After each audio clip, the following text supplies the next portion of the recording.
Olá todo mundo, vamos falar mais um pouquinho de física, né? Mais um vídeo meu aqui que eu tô postando. E dessa vez, mais um vídeo aqui, trocando uma ideia, né? Conversando um pouquinho sobre relatividade geral, principalmente, né, para que você, meu ouvinte, sempre consiga aprender um pouquinho mais, né, sobre essa área da física tão bonita e tão importante. Bom, se você já acompanha meu canal, você sabe que vira e mexe eu faço algum vídeo abordando, né, sobre relatividade, seja a relatividade, né, na sua forma nua e crua, né, somente relatividade, ou seja, a relatividade aplicada a outros contextos, né? Como eu já fiz, por exemplo, né, pela série de termodinâmica de buracos negros, como eu já fiz vídeos também falando a respeito da teoria do Big Bang, enfim, né? Eu sempre estou falando de relatividade, né, porque é uma área da física que eu gosto muito, né, a área que eu fiz no meu mestrado, né, que eu estou seguindo no doutorado. Apesar de eu sempre postar no canal, né, vídeos falando sobre relatividade, eu acabei me dando conta de que eu nunca postei um vídeo específico ou nunca, né, dediquei um tempo necessário para poder conversar com vocês um pouquinho a respeito da equação de Einstein, que é a principal equação da relatividade geral, né?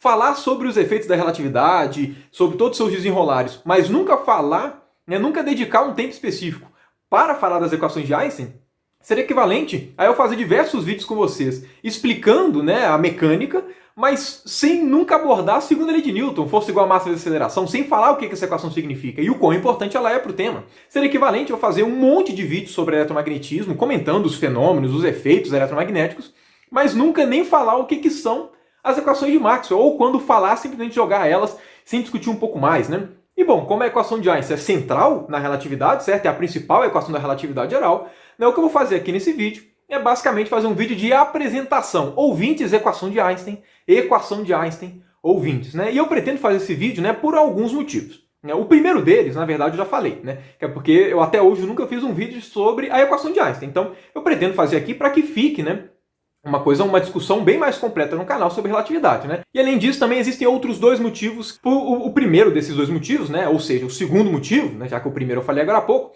é porque muita gente nunca nem viu a equação de Einstein. E se você gosta de física, né, em particular de relatividade, é importante que em algum momento você tenha contato com a equação de Einstein. Por mais que você não entenda absolutamente nada dela no quesito matemático, né, por mais que você não saiba pegar a equação de Einstein, aplicar ela para algum contexto, né, resolvê-la matematicamente para alguma condição específica, por mais que você não tenha esse conhecimento técnico, é possível você entender qualitativamente o que ela quer dizer, certo?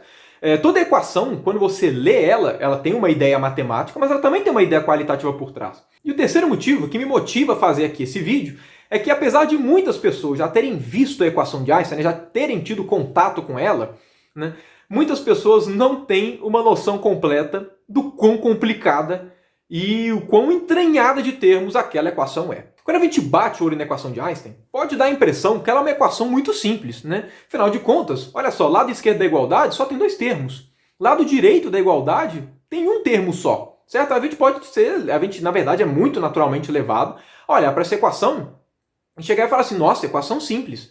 Né? Porém, né, quando a gente vai atentar, né, e quando a gente vai entender um pouquinho mais o que cada um desses termos da equação significa, aí a gente começa a ver como é que a equação de Einstein, na verdade, é um inferno de ser resolvido. Então, só resumindo aqui rapidamente essa introdução do vídeo, meu objetivo aqui neste videozinho é basicamente apresentar para vocês o que é a equação de Einstein. O que esses terminhos daqui significam na construção, certo? Para que vocês, pelo menos na próxima vez que bater o olho na equação de Einstein, possa, né, entender um pouquinho mais e saber o quão complicada essa equação é.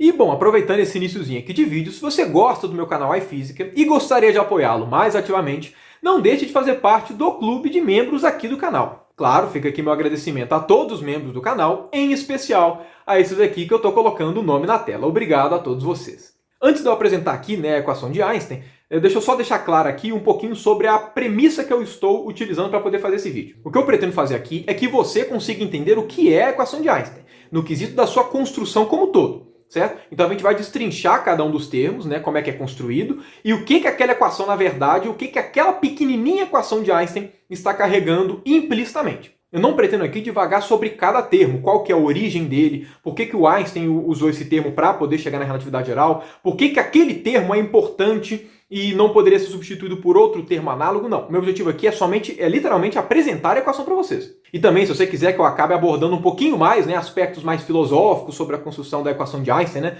e não simplesmente apresentar as equações, só deixar aqui nos comentários, né, para eu saber se é do seu interesse, que aí, claro, eu coloco nas pautas para os próximos vídeos. Mas bom, como toda boa apresentação, equação de Einstein, ouvintes, equação de Einstein. A forma mais comum que você acaba encontrando a equação de Einstein é desse jeito que eu estou colocando, que inclusive é a forma que eu sempre coloco, né, ao longo dos vídeos. Quando eu vou falar a equação de Einstein, coloco a imagem dela. Existem outras formas de se escrever a equação de Einstein, mas basicamente tem duas que são muito mais comuns, né, que é basicamente essa daqui que eu escrevi, e uma segunda forma, que é essa daqui, que talvez você já tenha visto, certo? Mas eu vou falar dela daqui a pouquinho. Por enquanto eu vou falar só dessa forma daqui da equação de Einstein, né? Que é a forma um pouco mais explícita, né? Enfim, vamos entender um pouquinho cada um desses termos para que a gente entenda o que essa equação daqui quer dizer. Uma coisa importante também é que todas as vezes que for aparecer a equação de Einstein, eu vou estar escrevendo no sistema de unidades naturais, tá?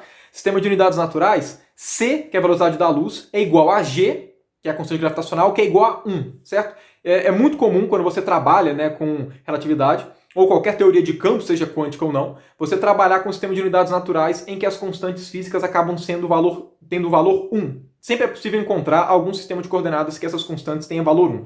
É só porque simplifica de fazer as contas, você não fica levando essas constantes o tempo inteiro, facilita muito a análise, e aí no final de todas as contas você consegue colocar essas constantes por análise dimensional.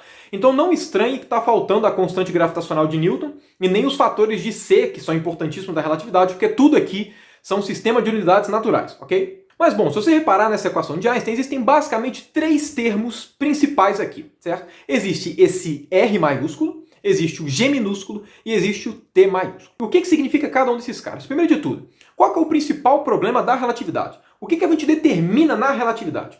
A relatividade geral, todo problema que você quer resolver, né, igual, por exemplo, quando você está resolvendo problemas mecânicos, qual que é o seu objetivo com o sistema mecânico? O seu objetivo é, dado as determinadas forças que estão atuando no seu sistema, você determinar a trajetória do seu sistema. Então a trajetória física é o mais importante para você. Na mecânica quântica, qual que é o seu principal problema? O seu principal problema é determinar a função de onda, o estado do seu sistema físico para qualquer instante do tempo. Então você tem que determinar o psi de t e por aí vai. Na relatividade geral, qual que é o seu principal objetivo? Qual que é o objeto que você quer calcular? O principal objeto é um objeto que a gente chama de métrica, que é exatamente esse G minúsculo que está aparecendo. A métrica é basicamente a grandeza física que consegue te quantificar as distâncias. Então, se você tem informação da métrica, você sabe falar como é que as distâncias se comportam ao longo do espaço-tempo. E por que isso é importante? Porque caso exista uma certa curvatura no seu espaço-tempo, isso vai ser apontado pela métrica, né, que vai te falar que as distâncias estão mudando ali dependendo da região, dado que existe algum corpo massivo fazendo a curvatura e por aí vai. Ok?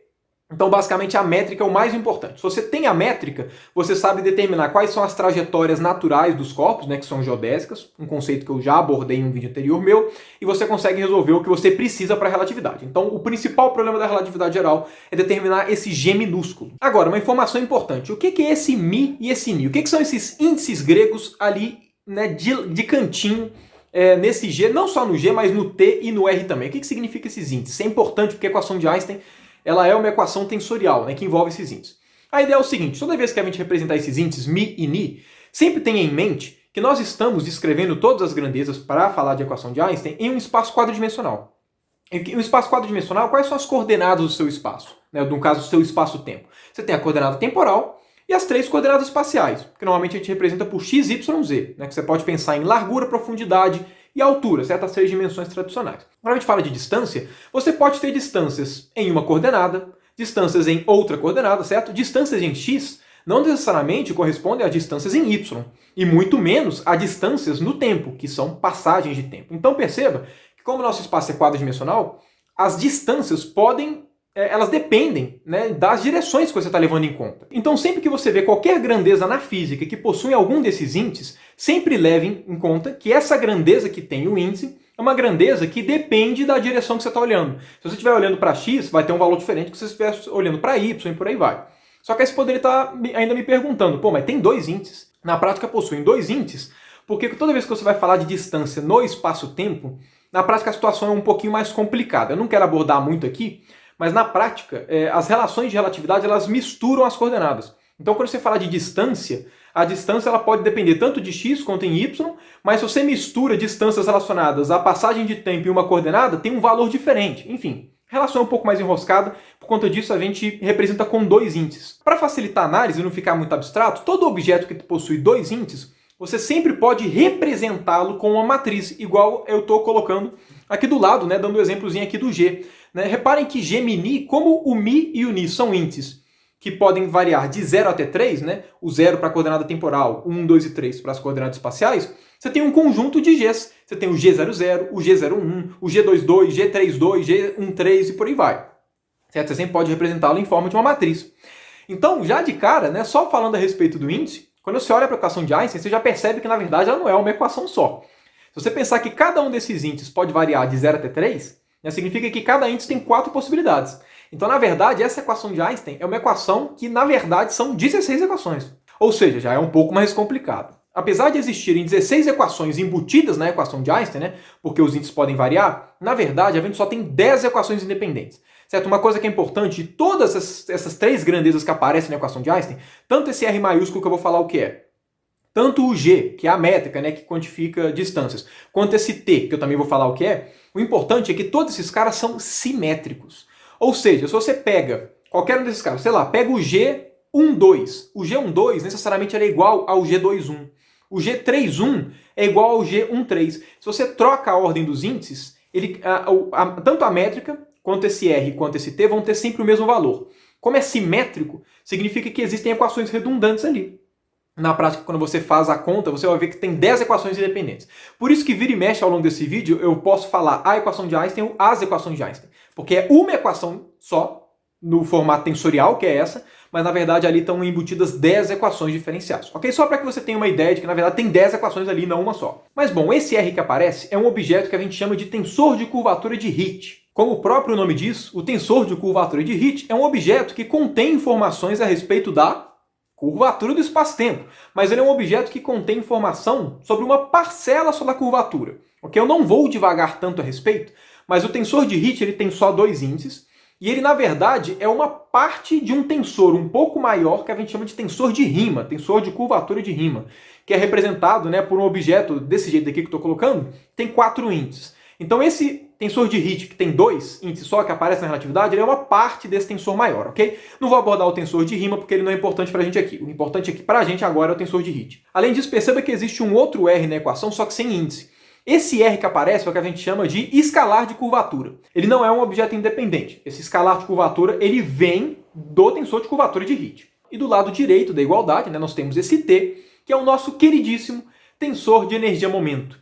Ele é basicamente o objeto matemático que te fala como é a distribuição de energia, momento e matéria no espaço-tempo. Então, por exemplo, se você quer saber qual que é a curvatura gerada por uma certa distribuição de massa, a forma de você falar para a equação de Einstein qual que é a sua distribuição de massa ou como a sua energia está distribuída é montando esse T-mini. Eu vou fazer um vídeo futuramente mostrando como é que é a construção desse tensor de energia-momento. Porque quando a gente fala que energia, curva espaço-tempo, é um tipo de energia muito específica, não é a energia tradicional, zona que a gente vê, energia potencial, energia cinética, não. Esse tensor de energia-momento, ele é um objeto que te fala a respeito da energia, mas ele é um objeto um pouco mais complicado e completo do que as noções vagas, né, e simplificadas de energia que a gente coloca. Então eu ainda vou fazer um vídeo específico abordando sobre as complexidades, né, sobre esse objeto T que aparece. Perceba que só de apresentar esses termos da equação de Einstein, a gente já consegue entender aquele enunciado básico da relatividade, que é massa e energia curvam o espaço-tempo. Exatamente isso que a equação de Einstein está falando para a gente. De um lado, né, que é o lado direito da igualdade, você tem as grandezas relacionadas à curvatura e às distâncias. E do lado direito da igualdade, você tem exatamente a grandeza que está relacionada à distribuição de matéria, né, de energia no espaço-tempo. Então a equação é bem direta. Esse lado direito da igualdade, que só possui características da geometria do espaço-tempo, né, seja pela curvatura, seja pelas distâncias, também muitas vezes é representado por esse G maiúsculo, igual eu estou colocando aqui. Essa expressão que eu estou colocando, né, que é o G mini, igual a R mini menos meio de R G mini, é a definição desse objeto G, que a gente chama de tensor de Einstein. Por isso que uma das formas de se representar a equação de Einstein é desse jeito daqui, né? Por uma questão óbvia, né? Se a gente pega a equação de Einstein que a gente está apresentando e define o lado direito da igualdade por esse G maiúsculo, obviamente a equação de Einstein se transforma nessa daqui, certo? Por obviedade de definição. Agora, uma coisa importante, você pode escrever a equação de Einstein tanto desse primeiro jeito, quanto desse segundo jeito.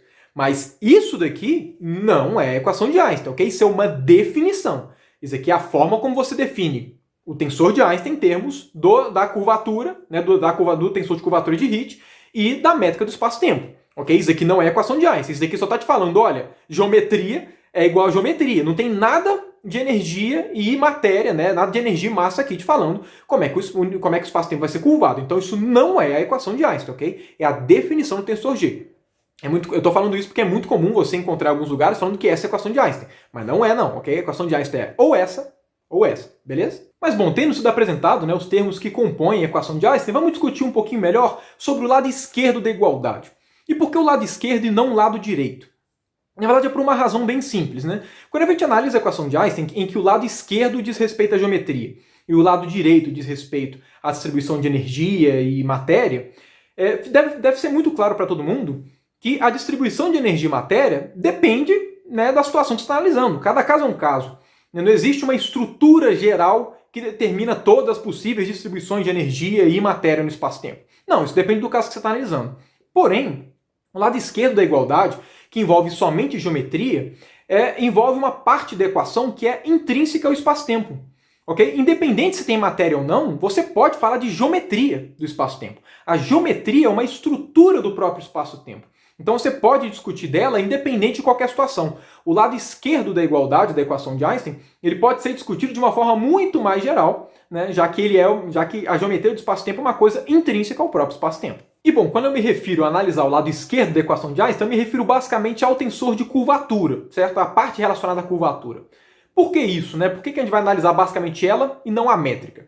Por dois motivos. O primeiro, que é o mais óbvio, é porque na relatividade geral, o que a gente quer determinar é a métrica. Então, obviamente, a gente não vai ter informações a priori da métrica para poder, talvez, ali saber como é que é a estrutura, a matemática dela e tudo, não. A métrica é um objeto a ser descoberto. E o segundo motivo é porque curvatura é uma coisa, na verdade, muito difícil de se definir. Principalmente quando a gente fala de curvatura do nosso espaço-tempo. E por que eu digo isso? Pelo seguinte, quando a gente fala de curvatura, todo mundo tem uma ideia intuitiva do que é. Então, por exemplo, né, imagina aqui que meu mousepad de gato, certo? Quando a gente fala o seguinte, imagina que eu faço isso aqui com ele. Todo mundo percebe que esse mousepad está curvo. Todo mundo percebe que eu estou curvando esse cara. E a gente consegue avaliar essa curvatura de uma forma até que talvez muitos de vocês já tenham visto em cálculo, principalmente no cálculo 3 ou cálculo 4 da sua universidade, que é quantificando como é que é a variação do vetor normal a essa superfície, que tem a ver com a curvatura. Porém, esse tipo de curvatura não é o tipo de curvatura que a gente analisa no espaço-tempo, que o tensor de Hit vai estar relacionado para a gente. Por que isso? Porque esse tipo de curvatura é o que a gente chama de curvatura extrínseca. Esse objeto curvo está imerso em um espaço maior e nós, nesse espaço maior, analisando esse objeto curvo, né, calculamos ali na mão como é que é a curvatura desse cara, analisando o vetor normal a ele, a variação e por aí vai. Porém, o nosso espaço-tempo, que é curvo, ele não está imerso em nenhum espaço maior. E por que isso faz diferença? Porque esse vetor perpendicular à superfície, que a gente usa para poder quantificar a curvatura desse cara, não mora na superfície. Ele mora no espaço maior na qual esse objeto está imerso.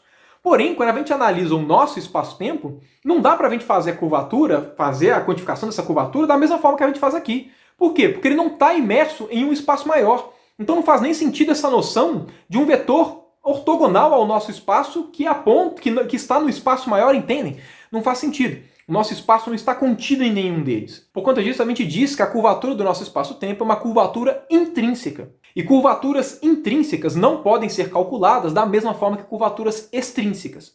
Por quê? Porque a gente precisa de formas intrínsecas ao nosso espaço-tempo e não a alguma coisa maior do que ele para quantificar essa curvatura. Claro, a gente já sabe como faz para calcular esse tipo de curvatura já tem um bom tempo, né? Graças ao nosso queridíssimo Riemann, né? Que fez um trabalho primoroso na parte de geometria diferencial. Porém, né, se você acompanha meu canal e já viu o videozinho que eu postei, que eu vou até deixar uma tag aqui, sobre transporte paralelo, você inclusive já deve ter ali uma noção de como é que a gente faz para poder quantificar a curvatura do nosso espaço-tempo. Como eu disse nesse vídeo sobre transporte paralelo, qualquer grandeza física definida no espaço-tempo, se você quer transportar ela de um ponto do espaço-tempo para o outro, essa grandeza pode mudar ao longo desse transporte por conta da curvatura. A curvatura muda a forma dos objetos ao longo do espaço-tempo se você vai, né, transportando ao longo do espaço-tempo. E como eu disse nesse vídeo de transporte paralelo, como é que a gente faz para definir curvatura? Pega um objeto qualquer, transporta ele ao longo do espaço-tempo em um caminho bem pequeno e volta para o mesmo ponto que ele estava. E vê o quanto que ele variou. Essa variação é quantificada exatamente pela curvatura do espaço-tempo. A moral da história de tudo isso que eu acabei de falar, né, que caso você não tenha visto o vídeo de transporte paralelo, eu recomendo fortemente, porque ficou um vídeo bem legal e vai ajudar bem mais você a entender esse conteúdo aqui agora, né, da equação de Einstein. Mas enfim, como eu deixei claro naquele vídeo, a noção de curvatura está diretamente associada à noção de transporte paralelo. E também, como eu disse nesse vídeo, o transporte paralelo ele é definido em termos de um objeto matemático que nós chamamos de conexão, sendo que a conexão do nosso espaço-tempo, né, que determina como nós transportamos as coisas paralelamente e que vai ter a ver com a curvatura, é o que nós chamamos de conexão de Levi-Civita. A conexão de Levi-Civita ela é representada por um objeto matemático que nós damos o nome de símbolos de Cristófilo. É um monte de nome. O mais importante aqui não é que você saiba o nome de todos eles, mas o mais importante que você saiba é o seguinte: curvatura depende do transporte paralelo, que depende da conexão. A conexão, para a relatividade geral, é a conexão de Levi-Civita, que é definida em termos dos símbolos de Cristófilo. Moral da história: curvatura vai depender dos símbolos de Cristófilo, e os símbolos de Cristófilo são representados por essa letrinha gama, e ela tem 3 índices, porque ela depende das direções de uma forma, né, mais complicada do que esses outros objetos da relatividade geral. Tudo isso para você ver como é que o buraco é mais embaixo. Bom, dado que a curvatura depende da conexão e, por consequência, dos símbolos de Cristófilo, como é que fica o tensor de curvatura de Hit escrito em termos desse símbolo de Cristófilo, que te fala a respeito, né, do transporte paralelo do espaço-tempo? Fica dessa forma que eu estou escrevendo aqui. Então perceba que o tensor de curvatura, aquele R mini, que era um terminho só na equação, na verdade, não é um terminho só, tem esses termos todos aqui. Não somente isso, mas a gente pode abrir ainda mais essa expressão, deixando claro como são calculados esses símbolos de Cristófilo. Porque pensa só comigo, o símbolo de Cristófilo está associado à conexão do espaço-tempo, que te fala como você faz o transporte paralelo. Mas para fazer o transporte paralelo, né, uma grandeza que vai ser extremamente importante são as distâncias. Certo? Como é que você vai saber como é que você transporta paralelo ao longo de uma direção qualquer? Você tem que saber as distâncias que você está transportando paralelamente. Todo transporte envolve distância. E qual que é a grandeza na relatividade relacionada à distância? É a métrica. É a métrica que fala pra gente como é que são quantificadas distâncias no espaço-tempo. Moral da história: o símbolo de Cristófilo, que representa a conexão de Levi-Civita, depende da métrica do espaço-tempo. E como é que é essa dependência? A dependência é dada por essa expressão daqui. Então perceba que nessa expressão a gente tem o símbolo de Cristófilo escrito somente em termos da métrica. Se você substitui a formulazinha que eu acabei de passar do símbolo de Cristófilo no tensor de curvatura de Hit, você vai obter que aquele R mini, o tensor de curvatura, tem essa expressão daqui que eu estou colocando na tela, que já dá para ver como é que aquele objetozinho, aquele R maldito da equação de Einstein, como é que ele, na verdade, é muito mais complicado do que parece ser, e como é que a equação de Einstein não é tão simplesinha assim. E uma coisa que é importante ser dita é que essa expressão, na verdade, ela é muito maior do que parece, certo? Por quê? Toda vez que existe uma convenção que a gente usa em relatividade e em teoria quântica de campos, que é a convenção da soma de Einstein. O que isso significa? Sempre que você vê um objeto que possui o mesmo índice em cima e embaixo, significa que está implícito uma soma. Ou seja, se tem índice em cima e embaixo, pega esse objeto, substitui esses índices por 0, soma com esse objeto, substituindo esses índices por 1, soma com esses índices sendo 2, soma com esses índices sendo 3. Então, por conta disso, sempre que você encontrar um par de índices iguais, né, em cima e embaixo, o mesmo índice, significa que, na verdade, aquele termo é a soma de 4 termos. Mas se vocês repararem nessa expressão, em um mesmo termo, tem mais do que um único par de índices repetidos. O que significa? Significa que para cada par você tem que colocar um somatório de 4 termos. Então, na prática, toda vez que tiverem 2 pares de índices repetidos, na verdade aquele termo são 16, né? Que é a soma de 4 multiplicado pela soma de 4 e por aí vai, certo? Só para vocês verem que a expressão está desse tamanho, porque eu estou simplificando a notação. Ela, na verdade, é muito maior. Mas, claro, né, nada é tão ruim que não possa piorar. Né? Se vocês se lembrarem da equação de Einstein, existe aquele termo R maiúsculo sem índice, que eu falei para vocês que é o escalar de curvatura. O escalar de curvatura, né, como eu falei há alguns minutos, ele depende do tensor de curvatura de Hit. E como que ele depende dele? O escalar de curvatura ele tem essa expressão daqui. E percebam, tem os índices repetidos. Significa o quê? Significa que existe ali um somatório implícito, ok? Só para deixar claro isso. Então, por conta disso, você pega aquele segundo termo da equação de Einstein, né, que é o meio de R e G mini, e substitui o R pelo R mesmo, né, enfim, em termos do escalar, em termos do tensor de curvatura e da métrica, fica com esse termo todo, significando aquele segundo terminho, né, o meio de R e G mini da equação de Einstein. Moral da história, a equação de Einstein, que tem essa forma aqui, na verdade, é esta equação daqui. E relembrando, existem 2 simplificações aqui. Primeiro, toda vez que tiver índice repetido, significa que para cada par de índice repetido, aquele termo vai multiplicar por 4. Certo? Ou seja, tem muito mais termo do que os termos que estão aparecendo aqui da equação de Einstein expandida em termos da métrica, que é o que a gente quer determinar. Além disso, como eu falei para vocês no início do vídeo, a equação de Einstein ela é um conjunto de 10 equações. Ou seja, na verdade, essa equaçãozona toda que está aparecendo aqui, que é, né, uma simplificação, porque tem um monte de soma implícita, além disso, essa equação é um conjunto de 10 equações. Então, por conta disso, toda vez que você bater o olho na equação de Einstein e chegar e falar assim, nossa, olha só como é que a relatividade ela nos passa uma equação simples, pensa duas vezes, beleza? Mas bom, era basicamente isso que eu queria falar aqui no vídeo. Se você gostou, não deixe de dar o seu gostei, certo? Se inscreva no canal e não deixe de ativar o sininho para sempre receber as notificações dos próximos vídeos. Né? Claro, compartilhe com seus amiguinhos para ele ver como é que a vida assim pode ser um pouquinho mais difícil do que parece, né? E use aqui os comentários a seu favor, né? Gostou do vídeo, não gostou, né? Deixa aqui seu comentário, né? Eu vou ler, claro, né? E usar todas as informações nos comentários para aprimorar nos próximos vídeos. No mais, né? Obrigado por você que ficou até aqui e até o próximo vídeo.